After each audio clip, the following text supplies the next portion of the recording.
Se você gosta de fazer pão como eu, já deve ter se perguntado como que é produzida a farinha.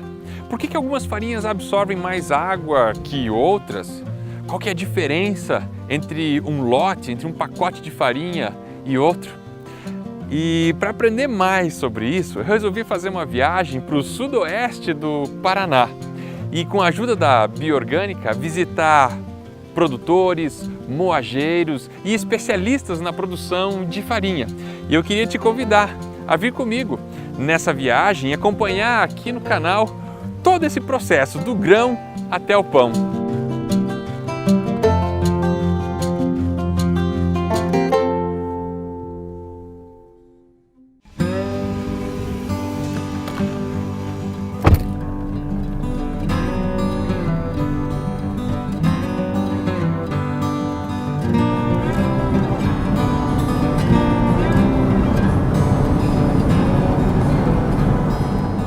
Particularmente, eu sou apaixonado por essa região do Paraná, pela beleza, pelo trabalho que as pessoas fazem aqui, principalmente os pequenos produtores. E eu estou muito ansioso para conhecer alguns desses produtores. Então é uma emoção grande saber da onde que vem o trigo, como que esses produtores cuidam da terra, quando que eles plantam, né? Quais são as principais preocupações que eles têm, se é chuva, sol, se a qualidade do trigo muda de ano para ano. É depois o padeiro da casa, o padeiro que faz pães comercialmente, vai ter que lidar com essas coisas, principalmente se a gente estiver preocupado em ter um produto que seja natural, que não tenha sido modificado ou preparado industrialmente para que ele sempre seja a mesma coisa. Então é isso que a gente vai ver.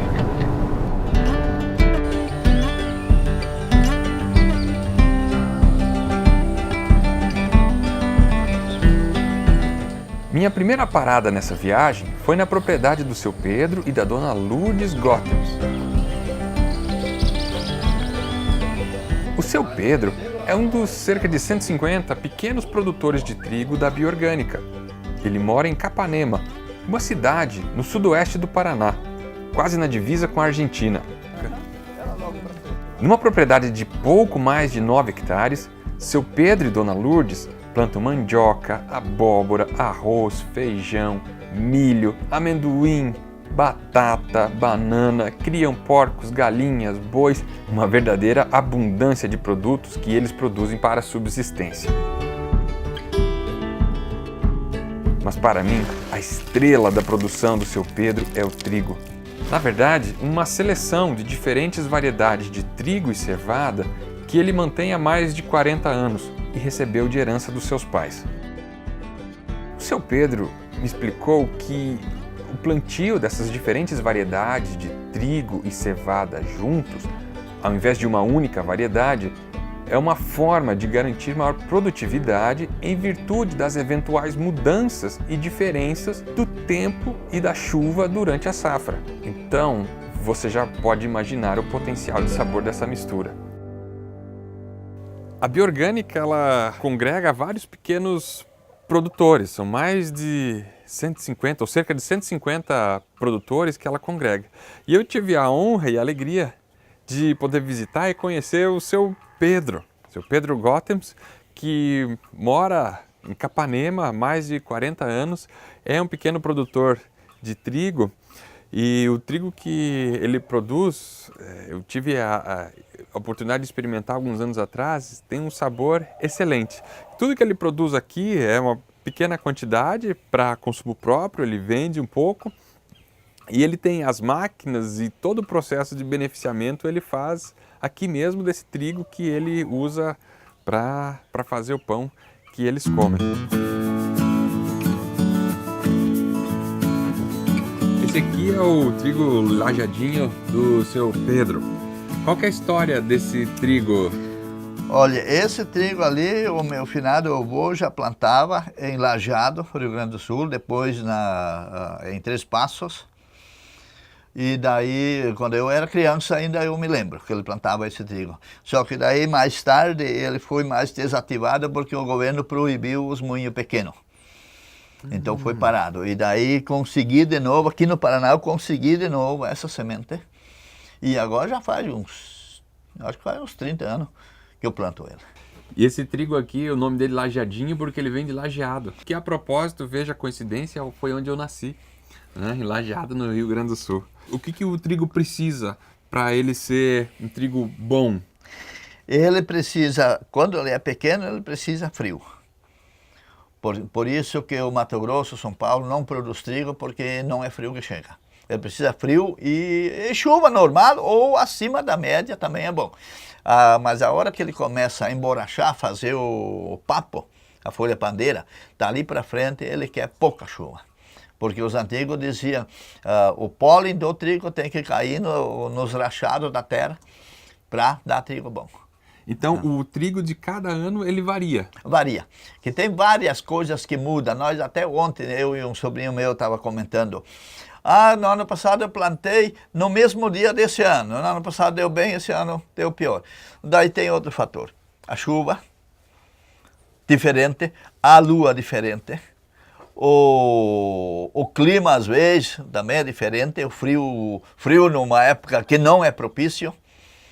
Então, todo ano tem diferenças. De repente, até a adubação. No ano passado, talvez o trigo deu maior, deu mais matéria orgânica. É bom para esse ano. Ajuda para esse ano. Quando a planta é menor, tem menos matéria orgânica. A próxima safra tem a tendência de repente, não produzir tanto. Então, cada ano é um ano. E tem vários fatores que no meio disso muda. É um barato, né? A gente começa a perceber que produzir o trigo não é uma coisa tão simples. No papel. É coisa de dia a dia e tudo tem que colaborar. Então aqui tem mais de uma variedade misturada, né? Aqui tem mais, tem umas 3 variedades, além da cevada para cerveja. Eu queria fazer um comentário que é muito interessante a respeito dessa mistura que o seu Pedro tá falando. Por exemplo, o pão de campanha, pão rústico francês, a mistura de trigo com centeio, às vezes até um pouco de cevada, ela já acontecia da mesma forma, ela estava no conjunto das sementes. Então o agricultor ele semeava, quando ele colhia, essa mistura já vem junto na farinha. Isso antigamente, essa semente foi misturada para plantar. Olha só, muito interessante. Isso aqui, de fato, é o verdadeiro pão, se faz o verdadeiro pão rústico.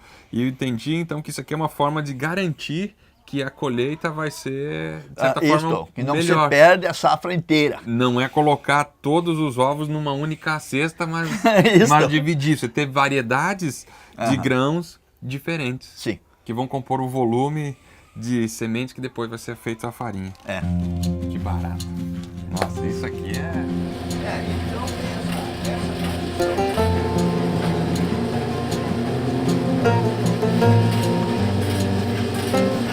ver Dona Lourdes fazendo pão e conversar com o seu Pedro é uma daquelas experiências que parecem que nos faz voltar no tempo. É tudo muito simples, mas cheio de vida, de história e de sentido. Aqui eu percebi como a terra é abundante e como é importante aprender a ler os seus sinais. Eu acho que se tem uma riqueza aqui do seu Pedro é a terra, né, seu Pedro? Preservada. A terra preservada, a terra bem cuidada.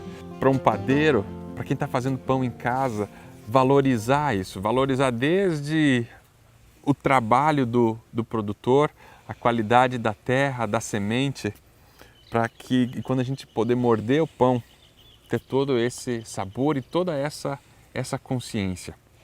Como o seu Pedro disse, muitas vezes o trigo pode variar de ano para ano.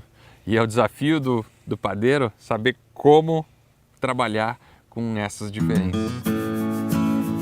Aceitar as condições e limites que as características da terra e do clima nos deram é uma forma de honrar heróis anônimos como o seu Pedro e tantos outros pequenos produtores que dão duro para que tenhamos esse grão tão precioso e que enche nossas casas de aroma e alegria.